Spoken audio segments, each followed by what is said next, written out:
So we Okay. buy the lot and the house for $3,000. And lo and behold, luck have some lady come by and wanted to rent it. yeah, just And I says, well, we'd have to have this much money. She said, no problem. And a year later, we had it paid off. Oh my We- gosh. we've Because of in made one up year you $3,000. could have that. How much is it? How is it About $3,000? $300 a month. Welcome to the Entrepreneur's Blueprint. I'm Courtney Cook, founder of Monarch COO, where I help mission-driven entrepreneurs grow their businesses. Each week, I sit down with inspiring entrepreneurs to explore the stories behind their successes and challenges. Whether you're just dreaming of starting a business or already building one, this podcast is here to show you that entrepreneurship is more attainable than it might seem, with insights for every stage of the journey. Today, we get to sit down with my parents. Shad and Penny Sheldon bring a wealth of entrepreneurial experience to their real estate careers with Hayden Outdoors.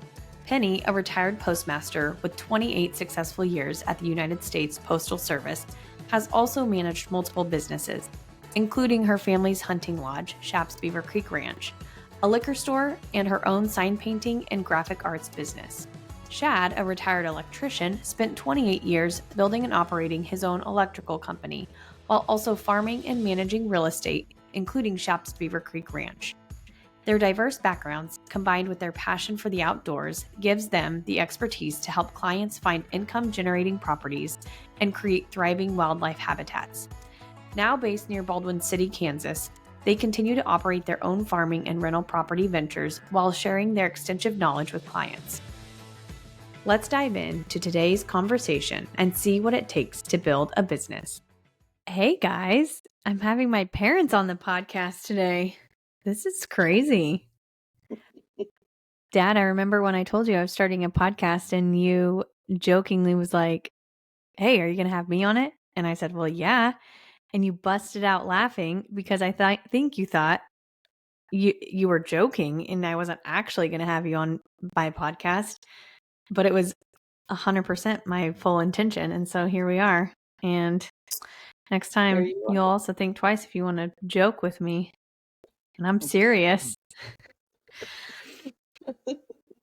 Okay, so you guys are basically serial entrepreneurs and always have multiple irons in the fire for as long as I can remember. So we're going to jump into all of those irons eventually here. But first, can you just share what you guys are doing as of these days? You want to share or you want me to share? We're independent contractors for a major real estate company right now. And we farm. We have some rentals in different counties in Kansas. And how many acres do you farm? We're down to 235 we live on. And then how many rentals do you have? 6. They've lost count. Technically 6. 6. Okay, they've almost lost count. No, 7. Forgot about the post office. Oh, yeah. Oh, that's right. okay. 7. The good old Canarito post office. Okay. Forget about the irons. Yeah. So can each of you go into your childhood a little bit? So just for listeners who don't know you guys, a quick intro to them is that my parents were high school sweethearts and they grew up in small towns in northwestern Kansas, towns that were like 15 minutes from each other. And then they obviously got married and the rest is history. But, and also for those not familiar with Kansas, Northwest Kansas is really what you see in The Wizard of Oz. It's flat, dry, no trees, and a lot of farm ground, and it's dusty. So I think you guys, your stories really start with the work ethic that your parents instilled in you. So that's kind of why I want to start today with just walking us through your childhood. Where did you grow up? What was your family like? And that sort of thing. Well, I would start with saying it wasn't our parents, it was society back then that put that work ethic in us. You know, it's a lot different than it is now. Nobody wants to work now compared to back then in 1975. So. Yeah, that's fair.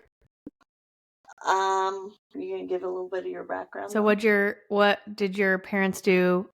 And in turn, what did you have to do? My parents worked for people.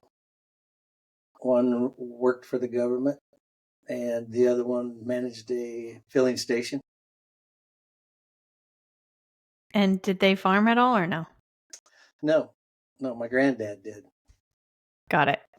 And then mom? Yes. Well, I was a little bit different. We both grew up a lot different, I guess. He was in a small town, 200 people. I lived in the country my whole life, and my parents were kind of the same as we are. They had their own business, they farmed, and my dad was a ag aviator or crop duster. What is And that? Explain that for the people who still don't know what that means. you do not know what ag aviators are. He actually sprayed fields for bug or any kind of weed infestation. And he went, before I was born, he sprayed for 9 months out of the year, mostly out of state. I mean, probably 6 months was out of state. He went to Texas and worked his way up north, kind of like a lot of wheat harvesters used to do back in the day. Did he fly home every night or did he fly and stay other No, places? they stayed. So when I was little, probably in grade school, they would take probably 3 or 4 trucks with all their trailers, and they would go down to Texas. Gotcha. Probably in January or February when it started warming up there, and they started spraying, and they were there about a month to 2 months. When I was a little girl, when my parents were in their 40s when I was born, so my siblings were already grown up. They remember when he was gone months out of the year, and my mom and them would drive to go see him once or twice out of that time. So I grew up with my dad working all but maybe 3 hours a night. He would sleep for 3 hours. That's crazy. And so I think Shad's right in a lot of sense with everybody grew up with society where people worked and they took pride in their work and that type of thing. But I also saw it firsthand because my dad worked all the time, worked his fingers to the bone. And so did my mom because she did the bookkeeping and she drew all the maps for all the flaggers, which the flaggers would mark all of the rows that my dad, he would spray down a field and they would mark the end of the row. And then he would know that's where they started. And so she drew maps for all of the flaggers. The next day they knew what they were going to spray and she'd have a pile of maps ready for all the flaggers and she'd be up late at night drawing all those. There's no computers. You had to do all that by hand. I don't think I ever knew that. Yep. And then she had county maps and it was just a lot of manual work. So she did all the billing and all of that. Mm-hmm. And in those days, it's like is she typing them on a typewriter and mailing them out that way, right? Mm-hmm. Yes. We have it so easy with QuickBooks invoicing. Had no QuickBooks. She had general ledgers, big old huge books, and she did all of that by hand. And then was collage like a partnership thing or? She ended up in part of that towards the end of the life cycle of that. It was a clothing business. Okay. And she bought into it. A Main Street business. Okay. Her and 3 other older ladies bought into it with the 2 ladies that already owned it. She probably owned, how long was she? Probably 10, 15 years she did that until they closed. Was it like a fifth of it or something then? Probably a fifth that she ended up. And so, they always had something going on. Both of my parents did. Cool. So did you guys personally, did you know you always wanted to be an entrepreneur or like what did you want to be when you grew up or when you were as a kid or in high school? To myself. What to do? Yeah, what do I want to do when I grow up? Well, I could be like your daughter and I could say I want to be an artist and a cheerleader. Because you did, probably. And I did right? want to be an artist and a veterinarian. That was Oh, okay. Veterinarian. But I don't think I ever thought, I didn't quote dream about being a business owner. I just figured it was probably something I'd end up doing eventually. I was forced into it. Had no And intentions of doing he actually had no intentions of having his own what were your electric intentions before? Because I don't know if I know that. got out of Votech, working for an electrical company, and the town we were in only had 2 companies, and one was hired when I got out of school, and so I went to work for them. Really couldn't get along with one of the owners, and after about a year, they got slow. Everybody got slow in the town in the mid-'80s. And they told me I'd probably need to be looking for a job because they would probably be laying me off come spring. So the other company that was in town wasn't hiring, and I didn't want to go to another town to get a job. I wanted to stay in that area because of Moa here.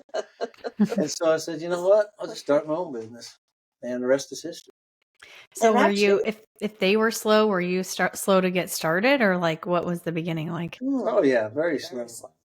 Yeah, I'd buy one extra item every time I'd order for a job. That's all the money I had, and very little work, but I would say it took at least 10 years to get rolling 100% up to speed. And how old were you then when you started it? What's that? How old were you when you started it? 21. 20. You had already started it when we got married, so yeah. Okay, 20. I was thinking you were 19, but I mean, same difference. But I would say the one thing that was helpful, 2 things that were helpful when you first started your business. One, when he decided, I'm going to go out on my own. We were engaged by that time, and we were at my parents' house, and told them, yeah, we're going to go out on our own. And my parents were super supportive, I think, the whole time. I think they just always understood. Yeah, they knew. Yeah. This is the type of work that you're doing that you really probably need to just own your own business, because you're going to end up making more money in the long run. And they were super supportive about, let's, kind of help them along. At least. Did Grandma teach you how to do the book work? I actually took an accounting class at Fort Hays with that intention, but she helped a lot too with different things. But I think they were real good about, encouraging, not financially with us. They were just really encouraging. You can do this, but it's not going to be easy.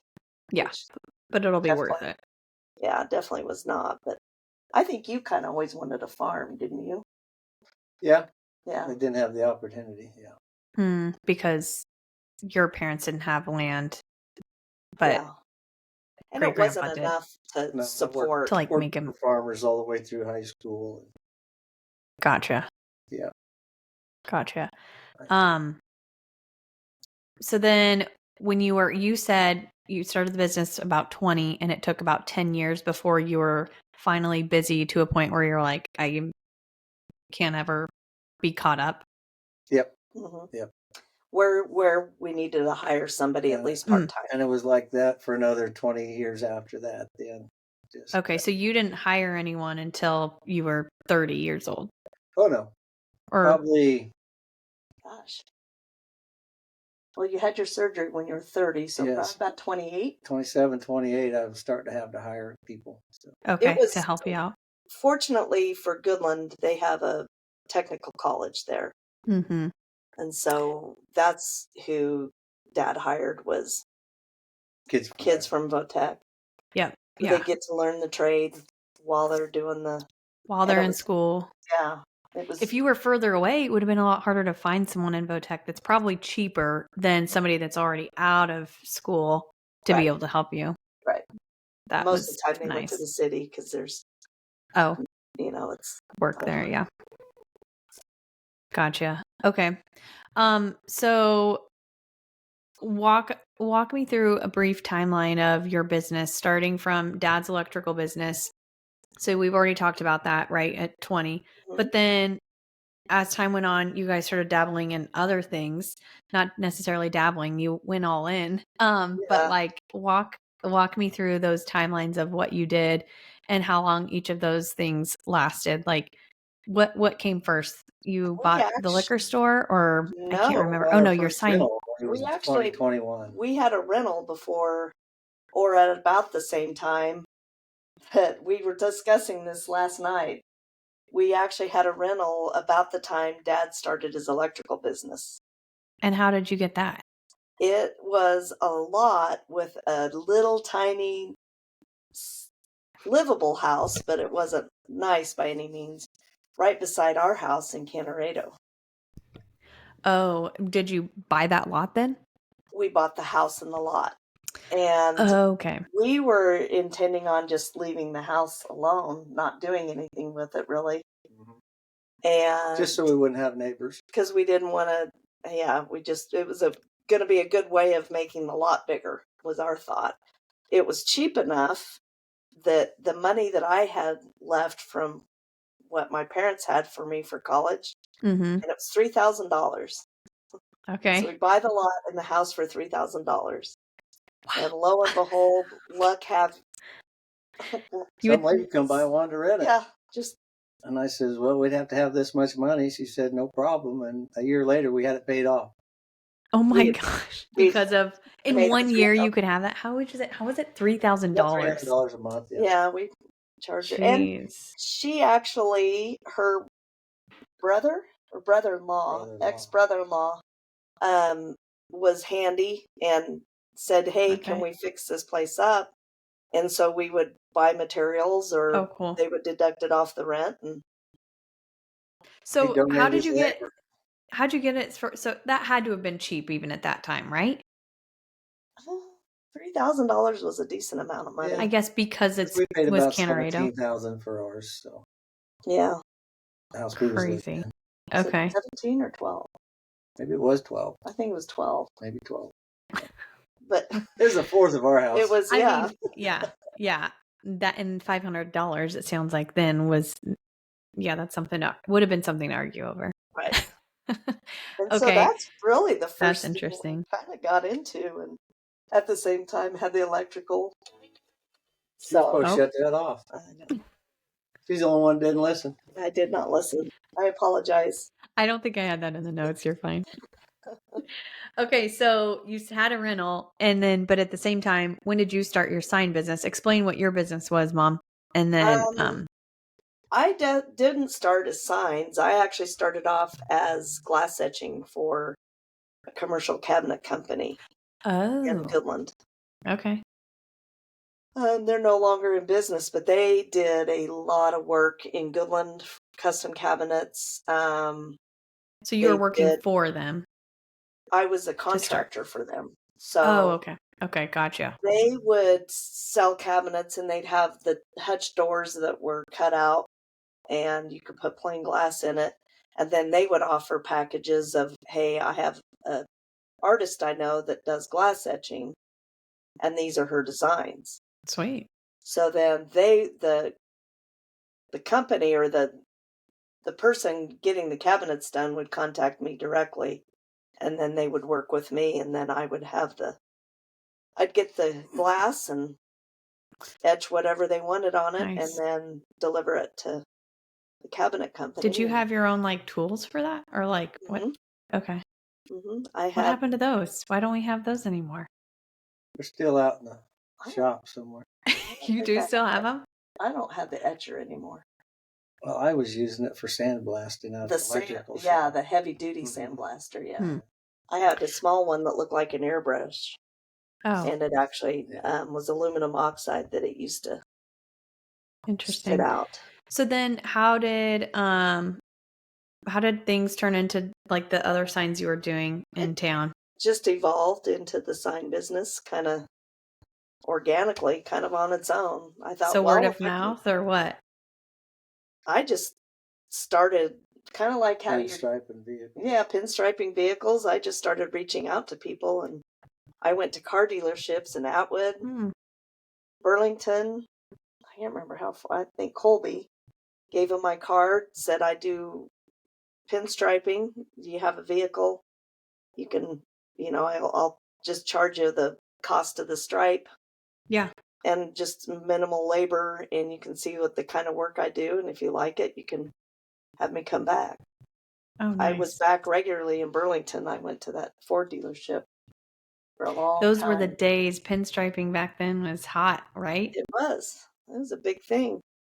And I did some with a paintbrush, not at a car dealer, but I did do some custom striping. That was on Dad's work pickup, right? I did it on Dad's work pickup. Several. Yours? Yep, my pickup. Several towing companies. Nice. I did, a lot of custom harvesters, or not custom harvesters, but farmers. Interesting. You name it. So then, okay, what's the next business that came upon your laps, or you guys started dabbling in, and why? We actually missed one. Well, then we got into some Angora goats. Yeah, about the time I did the sign. And when you guys were born, or in the year before you were born, we got into it. About 400 head, and I was shearing them twice a year. We weren't. So we hired did that somebody guy. tell you, like, you should buy Angora goats because there's good money in this, or like what? Can I say his name? Maybe you can tell me, but I'll edit it out because I want to know. Yeah, it was the sheriff. And that was probably one of our worst investments. After about 3-4 years of that, the market fell out of the wool. Oh, interesting. And we couldn't hardly give them away. Yeah. Really? No, we couldn't. The bottom fell out. You couldn't sell them. We couldn't. Okay. And so how many years did you do that? 5? 4? 4, probably 4, maybe 5 at the most. And then we started getting into guard dogs too. We was raising some Anatolian shepherds and selling them all over the United States. And then border collies. We were breeding border collies and training them, half trained, and sending them out to different people. So while I was in the mohair business. And you learned how to do that because you had those dogs to guard the goats, basically. And then you're like, oh, we can train dogs. VCR tapes showed you how to train a border collie. And, you guys watched it? Yeah. Or that's how you learned it? Still training my own dogs today. Yep. That's how we trained Boots. Nice. I don't know if you remember Boots. You were a little girl. But... Yep. Okay, fascinating. I forgot about when I was prepping for this. I completely forgot about that one. Okay, what was next? Well, then when we had the goats. what years, real quick, where are we at on the timeline of years for the Angora goats? When you were born. Okay. Now you're giving away my age. Thanks. We did all 3 of those. Okay. Farm, because we did some farming then. We had this is how the farming went. Oh. I had Grandpa's tractor with a bucket on it to at the same take hay bales to the goats, and I finally broke that tractor in half.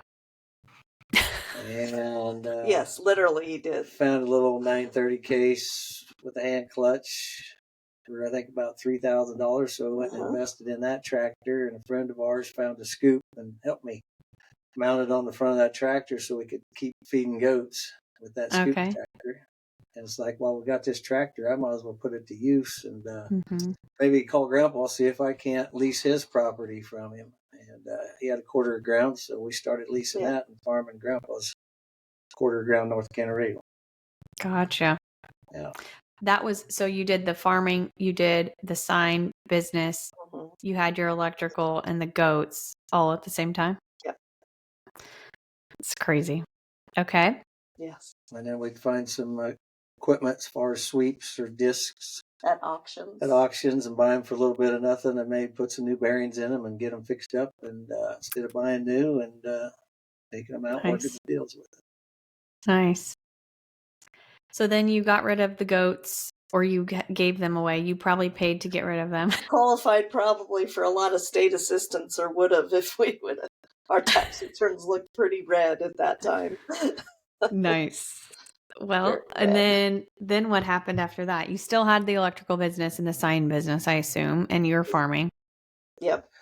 Well, then I'm about 30 when they found my tumor, and we thought, well, maybe I'll be in a wheelchair after this surgery. So we had a guy approach us wanting us to buy in half with his liquor store. And about a year before that, so we said maybe we ought to jump into this liquor store, and then if I can't walk, be paralyzed after this surgery, maybe I can sit behind that counter in a wheelchair and do something. So we approached him. He still wanted to partner, so we bought into that liquor store with that guy. Yeah. I didn't know that's how that came about. So it technically came, oddly enough, it came about because we were at a dinner of an investment guy that does that. We have a life insurance policy with him, and he'd always have a dinner, had it at the country club.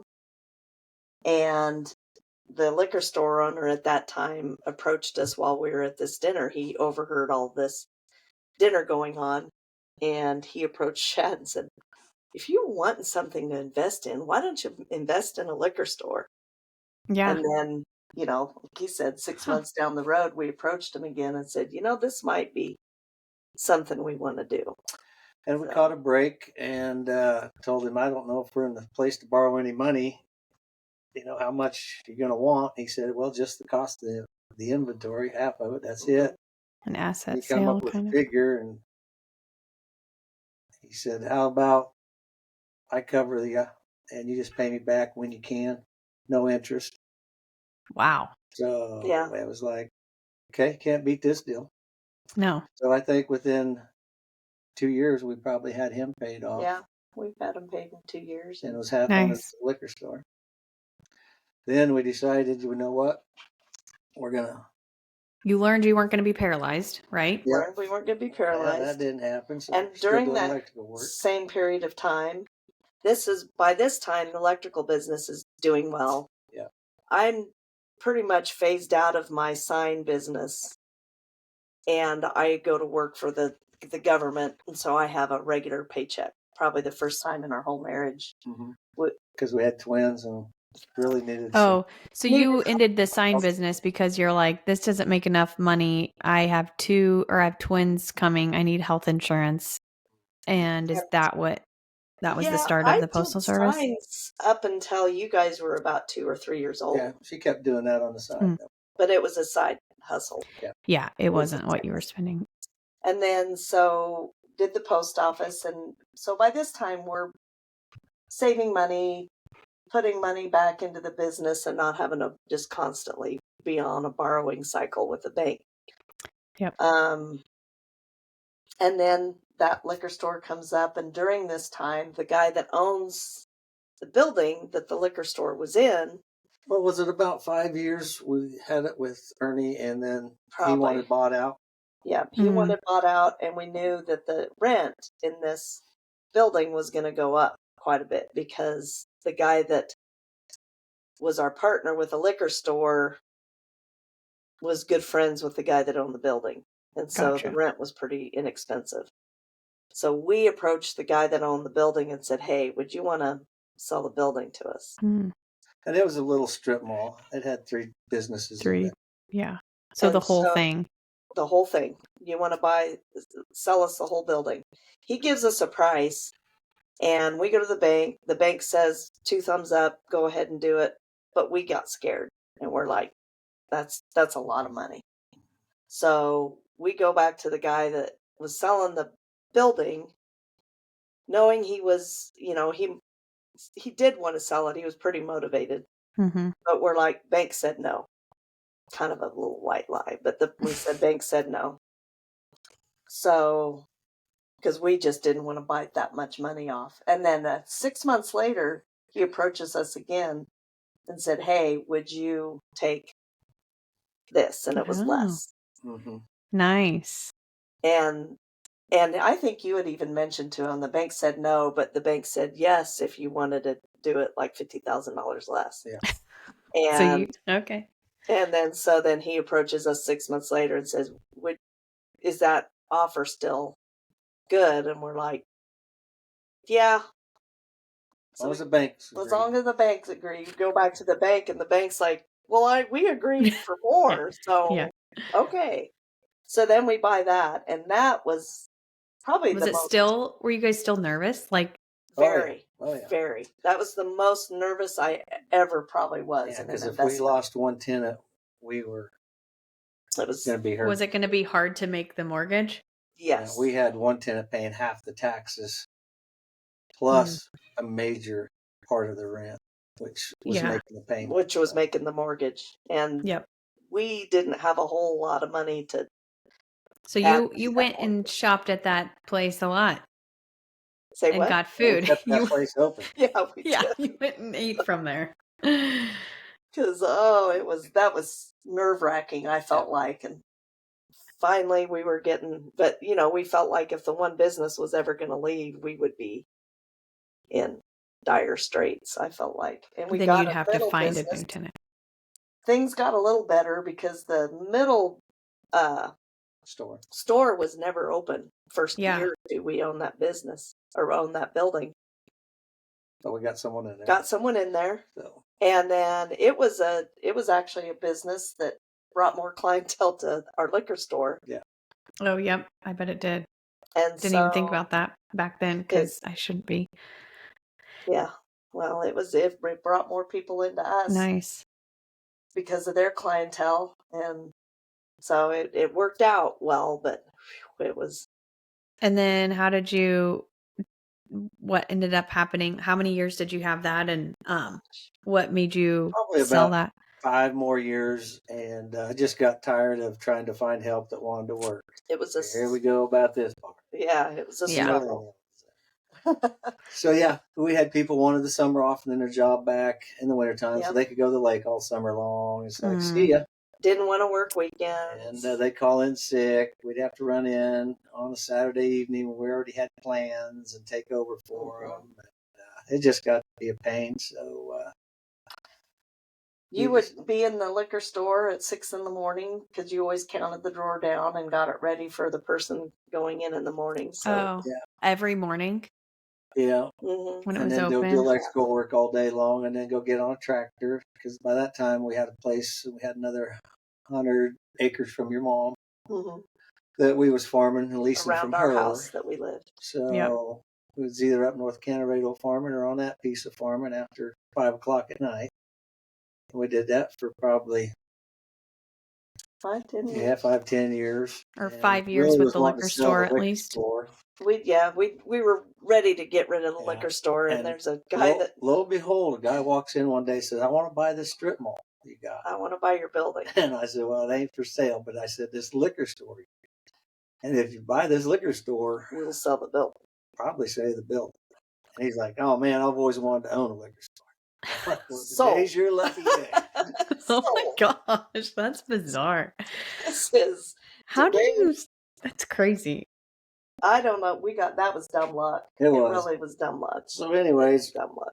We ended up getting it sold and the building too, and paid the note off, had a lot of money left over. So we decided to invest in land and went up north of Gillen and bought 380 acres of ground. And was wondering how we're going to make payments on this because we borrowed probably over half the money. The lady that sold it to us actually did what they call a contract for deed. So she financed us for 5 years. But at least half of it. Yeah, on half of it. And then we had to finance the other half. And at that time, wheat prices were way down. And it's like, you know what? Wheat prices aren't going to make these payments. So you thought you would do a decent amount of farming. Was that your initial thought that, okay, we're going to take these proceeds and farm? There's more farm work to be done now. So, got it.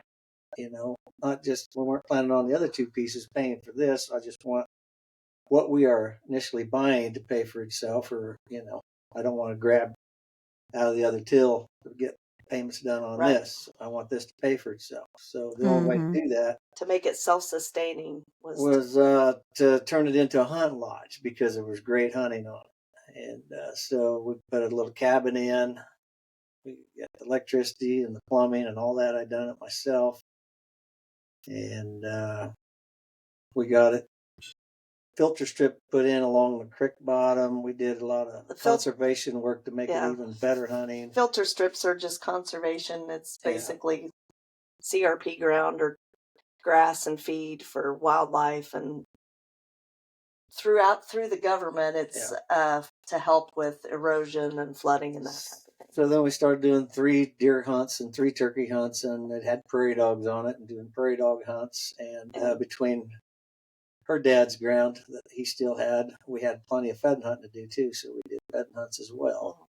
And did our own website. So back in that day, it was similar to like what GoDaddy. You probably would have been familiar with GoDaddy.com, but it's still a thing, just so you know. Well, yeah, I don't have to worry about that. Well, and you ran Facebook ads. I remember you saying you ran Facebook ads and sold a decent amount of hunts that way too. And that was like in the pretty early days of Facebook. Yeah, it was towards the end of our hunting lodge, but at the early days of Facebook, we did do that. And like ads back then were really effective, where it's just such a. Now I think what's cool. Well, now there's so much that's on that platform, but back then you didn't have, like, it was so new. There weren't a ton of people doing that. And so I think it's cool that you did that so early on, and you're like, you're not sitting here like running a marketing company as your full-time job. You're just like, this is a way to sell hunts, and now this is a new opportunity. I'm going to just try it out and see what happens. Yeah. And I can't remember the company we used to do websites, but they had a lot of really good marketing tutorials where you do the SEO optimization and how you go into the backside of your website and optimize it so you get more hits on Google. And that was brand new, Google. Yeah, the Google. Okay, so you were farming that ground and you were selling hunts, and then that was basically covering what you guys needed. Making enough money to make that work. Yeah, that's crazy.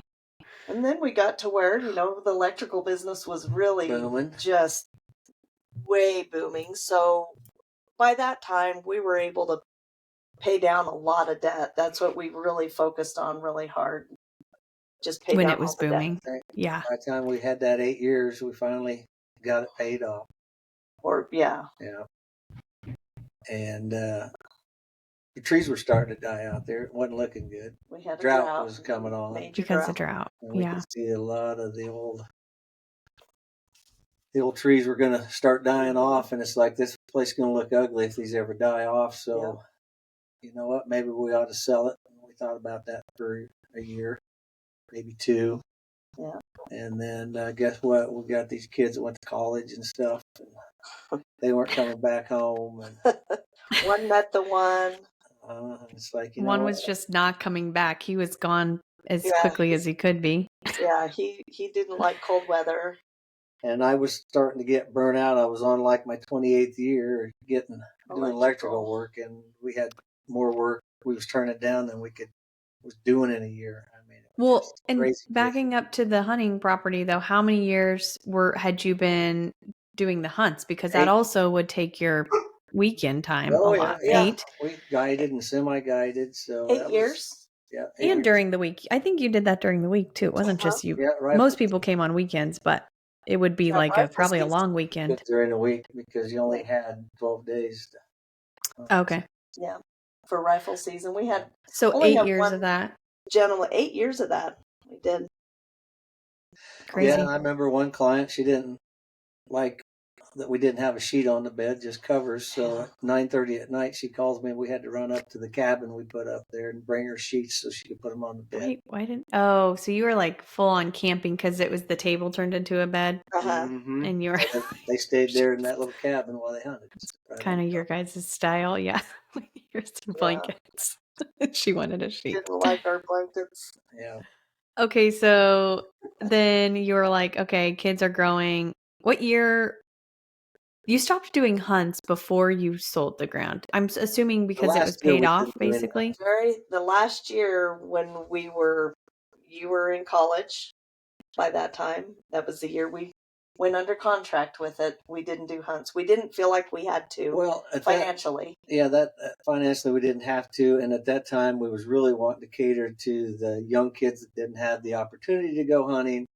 And I was working on a deal with my cousins on a big 1,500-acre ranch they had bought to start doing hunts for youth and underprivileged kids that didn't get the opportunity on our place and their place. And we ended up deciding to. We ended up selling our place. So yeah. And moving east. But we forgot about the time we decided to build duplexes up in Bird City. In the meantime. Oh yeah, we forgot about one more. Well, that all happened about the same time. About the same time. Did you sell first and then do the duplexes? No, we to 1031 it or about a year or two after the duplexes were built. Yeah. So back up. Okay. About back 3 up. years. 2011. Let's build some duplexes. Into 2012, when your grandma. Oh, that's right. Passed away. When Grandma passed away, and the trust was dissolved.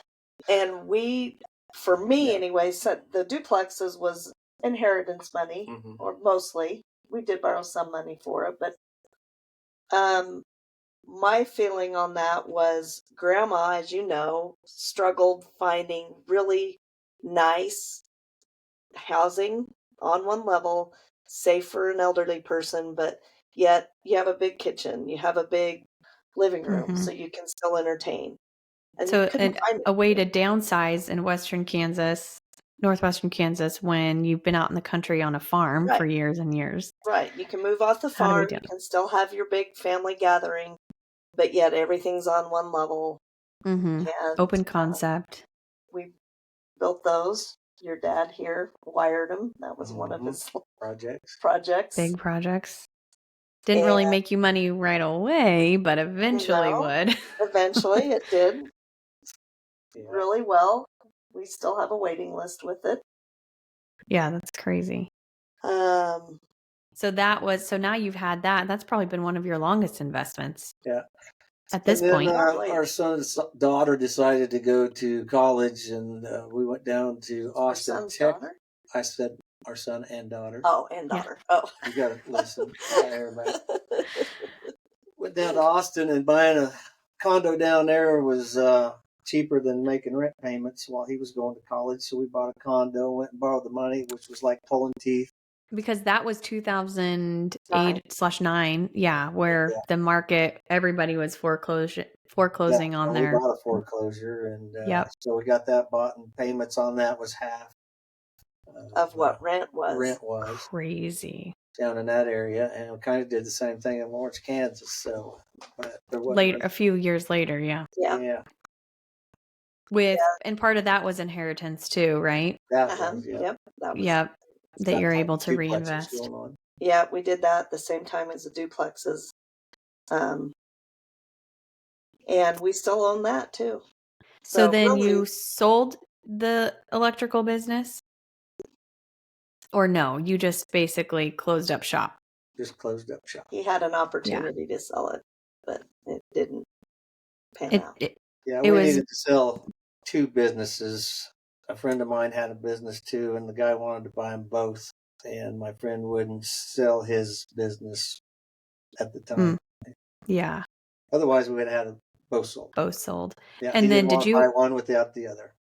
Yeah, which makes sense. Did you own the building, the shop where all of your materials were stored, and did you sell the material at least and get like some liquidation there or in the shop? I can't remember how that rolled. We actually sold it to a government entity. Yeah, we bought that along the way too. Forgot about that piece. And you bought that shop, bought the shop in town just to have, and we bought it really reasonable. And it was a good place to have the shop in town, so he's not driving out in the country all the time to get material. It was. And then you were able to resell that? Actually, day after we bought it, we sold part of the lot off to another person. Yeah. Oh. Entity. And paid for most of the lot. Oh, sweet. So then by the time umpteen years later, we got ahead and sold it and probably doubled our money on that. Yeah.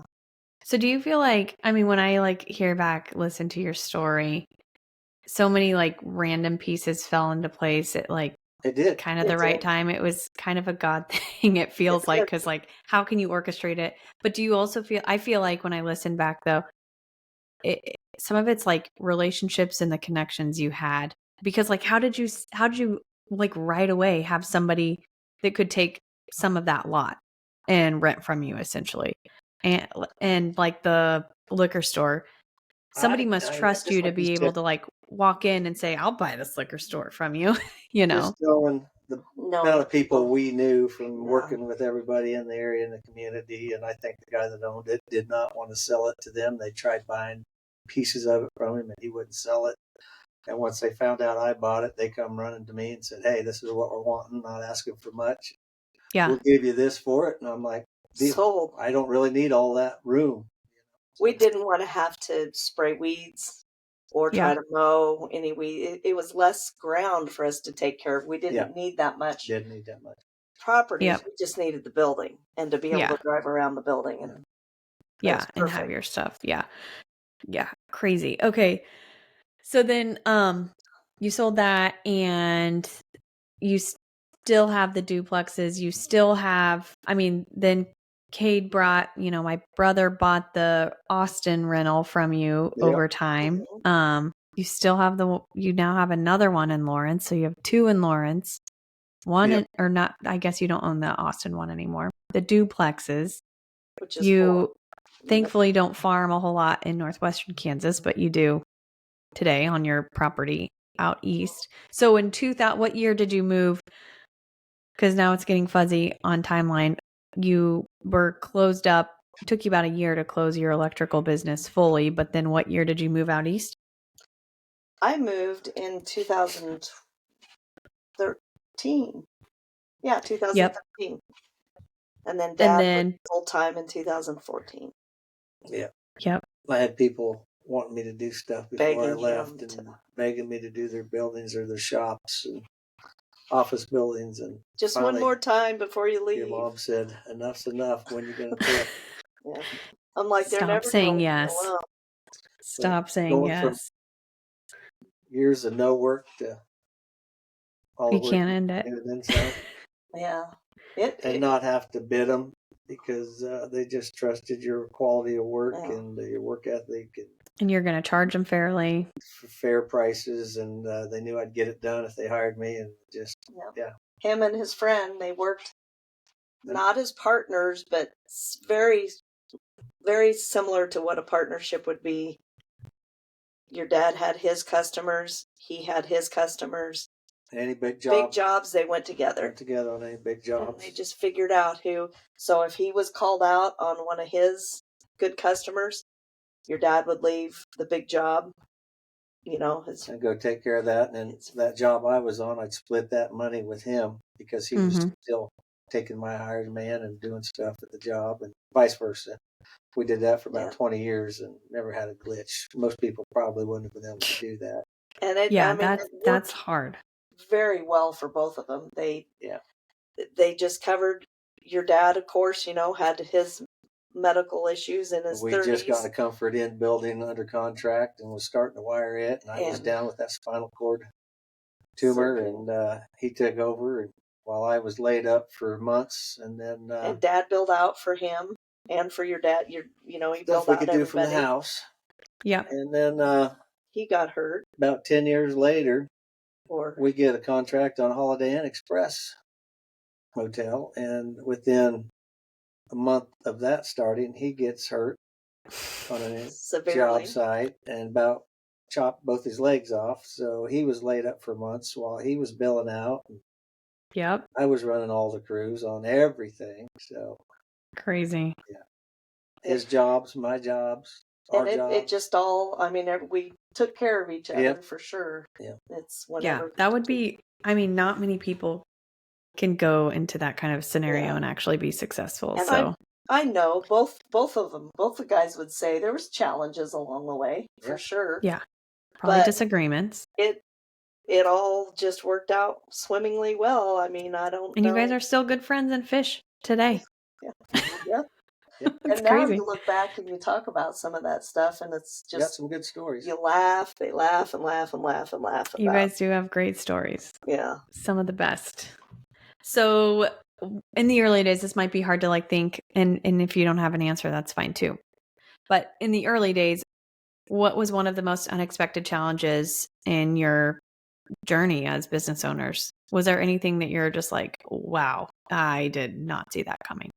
I'd say hiring help for the liquor store. I swore that we would never own another business that took employees to run it. Yeah.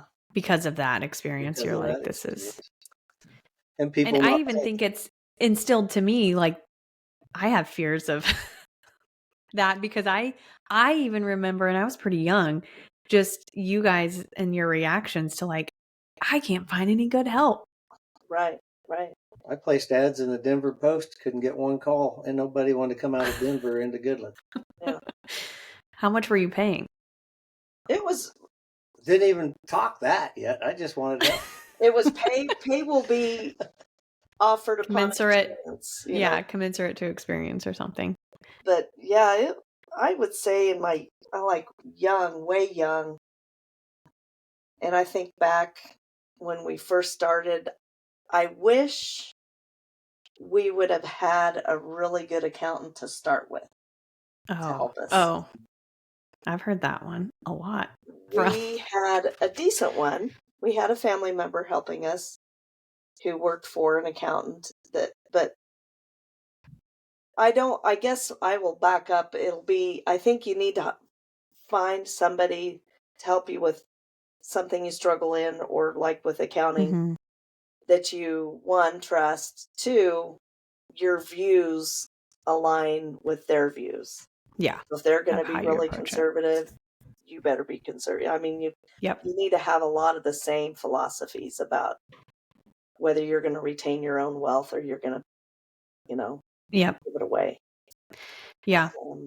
What's been the biggest blessing of being business owners, and what are the worst aspects of it? I feel blessed that at the age of 56, I was able to retire from my full-time government job. And we had enough assets and everything that we were just able to live comfortably. We still work, but I don't have to work 40 plus hours a week anymore. So I feel lucky. That's the blessing, I think. I think the hardest part is early on. I feel like all we did was work, and sometimes I wonder, did we miss out on, life? But then, everything got to us to where we're at now, and I don't regret, because I like where we're you're at also now. living life right now in ways that a lot of people at your age aren't able to do. Like, not everyone people are still working 40-hour weeks at your age. They don't have the luxury of being able to go to their backyard and go fish all day if they want, or swim in the pond, just get up from a nap and interview like I just did. Yeah. Just shake you awake a little bit, but 12:45, he finally wakes up. Yeah. So, I mean, but there's always been challenges. I don't know, what would you say your challenge was? Finding help. Was the biggest. Getting anybody that wanted to work. And then that was a challenge even back in the day sometimes with especially with the electrical work, because that was a grueling job. It was hard to lose the good hired men, probably. Yeah. Go to the city. There's stuff to do. They'd always lose them to the city because there was no girls in the small town and nothing to do. They got bored. I thought you meant literally the city, like the city of Goodland, but no, Kansas the big city. Okay. Kansas City, Denver. Hey, you're like, I can't get married here. Yeah, so they would leave. Yep. I'd get them where there's no. Is there one decision that you guys made early on that you feel like had a major impact on the success of your businesses? Finding a good banker to help you along the way. That was probably a good decision. Even though towards the end we had a few disagreements, but Well, they were really good I with think staying with the same banker staying with all the them same. years, he got to know us very well and what we're capable of, and Yeah. Could trust that, like, what our capabilities were. And trust that we're not going to walk away with, him. Built good, close friendship with him, and that way, if we bit off more than we could chew, he would tell us, and it's like, no, that ain't gonna work, or, because I wanted to go buy more ground, and at that time the guy wanted $700 an acre, and it was going for $400 to $500 an acre. And he's like, oh no, I ain't paying. No, we're not doing $700 an acre. And a year and a half later, that piece sold for $2,500 an acre. So I went in and talked to him. I said, we screwed up. Should have bought that for $700 an acre. He goes, why? Yeah. I said, it just sold today for $2,500 an acre. It's like, you're kidding me. So I'm like, crap, man. Yeah. So how did you balance? Now I'm going to make this a past tense question, since you've got this, cush retirement / I work a little bit, but you can kind of choose what you take on now. You have that luxury because of the hard work you put in I would say my early years. So how did you balance the demands of running your businesses with your personal life? I got less sleep. Yeah. That's what I feel like that anyway. I feel for me anyway, and I know for you it was probably the same way, is if I'm going to prioritize anything, I'm going to keep trying to do the family time and not take, I'm going to take something away from my own personal time. I know my kids got more hunting time in than normal kids. Yeah. So I didn't really. I know. Is that what we wanted? I just throw them in and go. It's like, you're going with me. You got it. It's family time. I'm not. We didn't have a choice of how we spent family time. It just was. Right. We worked Saturdays. Yeah, because I work Saturdays.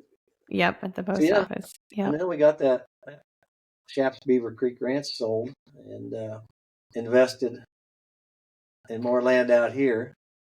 Mm-hmm. And we kind of started doing more land flip. That was we started more of our dream. Grooming up some land, just kind of like we did that 380 acres out in western Kansas. We come down here and bought more land and spent 5 years grooming up the land, making it better. We're making developing it for a better recreational getting property. More quality deer on the property, managing our herds, and after a while, you got enough pictures of quality deer and hunts and stuff like that, you can turn it. Of course, within 5 years, this land keeps creeping up, probably 5% every 5 years. After 5 years, we turned them and flipped them for good profit on the pieces we bought out here in eastern Kansas, and ended up with this one we got now that we think we'll have forever, but who knows, we might flip it too. No. We've groomed it up for 5 years now. You need it. You need it for the grandkids. Don't be getting rid of it. Do it for them now. Now it's whatever they say goes, right? Well, hopefully they like it. So the last question that I ask all guests is, what's one thing you wish you knew when you started your entrepreneurial journey? That we know now? Yeah. One thing. I should have thought about that last question a little more. I don't think there is anything. Or like, okay, when I was going to start my business, was there anything in your mind of like, Courtney needs to be thinking of this? I have something in my head, but I won't say it because I don't want to speak for you. But well, there's a lot of, you have to think of everything. I mean, you have to think of your taxes, your bookkeeping, how are you going to run the business, your networking, I wouldn't say that there isn't anything I'd change, but anything, but I would say if I could go back and talk to the 20-year-old Penny, I would say, always trust your gut, or your intuition, because very seldom is it wrong. So if something doesn't feel right with your business, with a client, sleep on it. Don't do a knee jerk. Think the next day. Yeah. Yeah. See what you feel like the next day, and if your gut is still telling you the same thing, then listen to it and be rational about it, but listen to it. And tell them, don't be afraid. Sometimes, back in the day, there were times where we were most investments we were freaking scared out to death. Yeah, is this going to work? Is this gonna? And we had a couple times where we thought I wouldn't not do anything again because it all built character. But there's a few things that I'd say I wouldn't do a second time, like own 400 head of Angora goats. Or for sure. Or own a liquor store. I wouldn't do that again. Oh, that'll hurt you. Yeah. Yep. Man. What were you going to say then? Just out of curiosity, I'm going to ask the podcaster. What would you have said? You had said early on, like, you need to make sure you find a good accountant. And I think I was also saying, like, I need a good accountant because I had also seen bad accountants in some of the businesses I worked on. They need to fit and have experience in working with people in your same business. Yeah. That's one problem we run into. The one guy we was using hadn't done a lot of stuff with, let's say, electricians or contractors. Yep. He was more farming. Yeah. Only farming. And that's a way different set of accounting practices and books and your thought process than owning a business. What was that? Mm-hmm. I had a company from Canada wanted to use my license. Oh, I remember that. To do some wiring, and our accountant was like, stay away from that. It's terrible. It's trouble. It's trouble. And so we went to our new accountant, and he's like, yeah, I don't see any issue with that. What'd they call it? Yeah. It was a labor pool. Yeah. Yeah. I didn't know about this until... He's like, yeah, seen them all the time. Yeah. No biggie. Yeah, not a big deal. So charge them enough because you're going to have the risk. And our unemployment tax went up because we paid. That was another lucky deal too, jumping in that company for 2 years. We put a lot in the savings and made a decent amount of it. Was a lot of oversight. It was just some money that you weren't expecting that you could just save up. And that's how I got really good at QuickBooks because you had to. I had to have QuickBooks to be able to keep track of the oversight with it and share it with their accountant. Yeah, without her doing the QuickBooks and then all the government stuff and paperwork for the government when we was on government jobs, it was so confusing, and she got it all figured out. So she was doing a lot of that behind the scenes, nobody see. Yeah, she's a smart cookie. Thank you guys so much for joining me today on the podcast. It was so great to have you here with me. Having my parents who truly were formative and giving me the confidence to go out on my own and start my own business. I'm just thrilled that you guys were able to join me today. So thank you again.